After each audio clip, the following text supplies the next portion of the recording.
آنکھیں رونے کی وجہ سے کافی سوج گئی تھیں۔ اب وہ سلیپنگ سوٹ لینے الماری کی طرف بڑھی، لیکن الماری کی حالت دیکھ کر اس کا پارا ہائی ہو گیا۔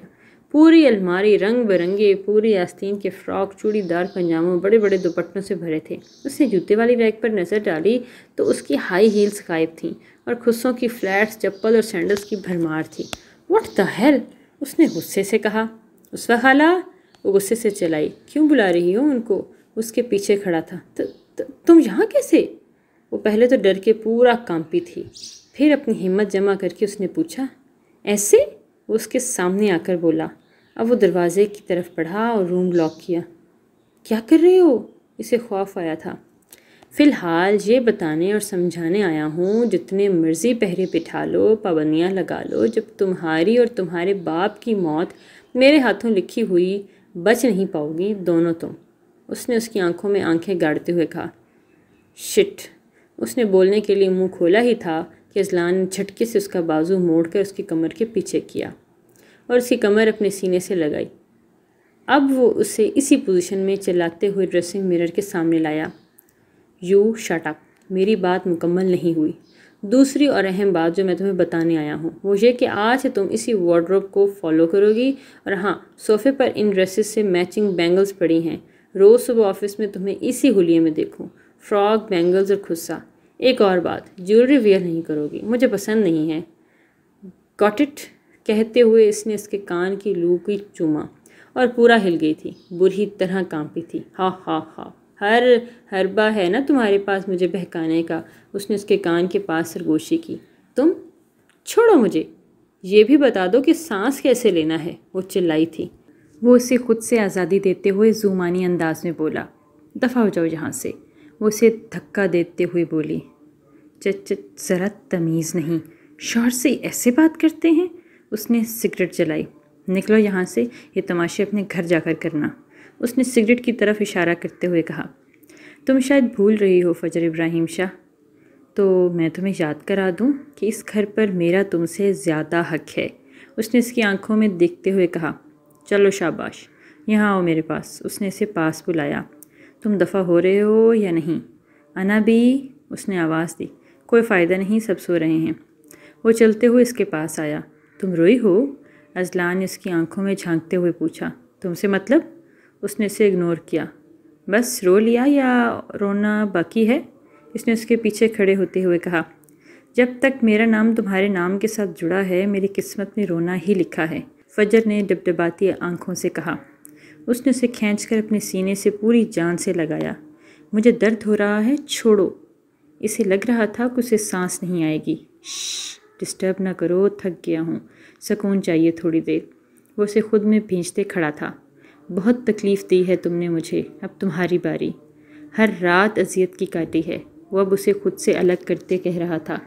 "چلتا ہوں۔" اس نے اس کی پیشانی چومی اور دروازہ کھول کر چلا گیا۔ وہ اسے ہکا بکا دیکھتے رہ گئی تھی۔ یعنی وہ کسی چور دروازے سے داخل نہیں ہوا تھا تو کسی نے تو دیکھا ہوگا۔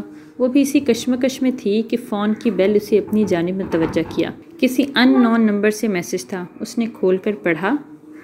"میں کیسے آیا، کہاں سے آیا، اس سے سب میں دماغ نہ کھپاؤ۔ میں اذلان حیدر شاہ ہوں، کہیں بھی کبھی بھی کچھ بھی کر سکتا ہوں۔" اس نے میسج پڑھ کر موبائل بیڈ پر پٹکا۔ وہ اب سونے کے لیے لیٹ گئی تھی۔ اتنی کروٹیں لینے کے باوجود بھی اسے نیند نہیں آ رہی تھی۔ اسے ایسے محسوس ہو رہا تھا جیسے وہ ابھی بھی اس کے آس پاس ہی جھنجھلاتا ہوا گھومتا پھر رہا ہو۔ ٹوں ٹوں! میسج ٹیون نے اس کا دھیان کھینچا۔ اس نے نہ چاہتے ہوئے میسج بھی اوپن کیا۔ "سو جاؤ، کیوں ڈر رہی ہو؟ نہیں آتا اب، اپنے گھر میں ہوں اب۔ آنے کا ارادہ نہیں تھا آج بھی، بس تمہیں تمہاری سیکیورٹی کی اوقات دکھانے آیا تھا۔ مزہ آیا دھجیاں اڑتی دیکھ کر؟" فجر کا خون کھول رہا تھا میسج پڑھ کر۔ اس سے پہلے کہ وہ موبائل واپس رکھتی، ایک اور میسج اسے چرا رہا تھا۔ اس نے اسے بھی اوپن کیا۔ "نہ کسی آنکھ کا نور ہوں، نہ کسی دل کا قرار ہوں، جو کسی کی سمجھ میں نہ آ سکے۔ میں وہ ایک مشت غبار ہوں، پڑھے فاتح کوئی آئے کیوں، کو چار پھول چڑھائے کیوں۔ میں وہ بے کسی کا مزار ہوں۔" اس میسج کو پڑھ کر فجر کے دل کو کچھ ہوا تھا۔ اس نے موبائل آف کر کے سائڈ ٹیبل پر رکھا، آنکھیں بند کر لی، مگر وہ جانتی تھی کہ اب وہ سو نہیں سکے گی۔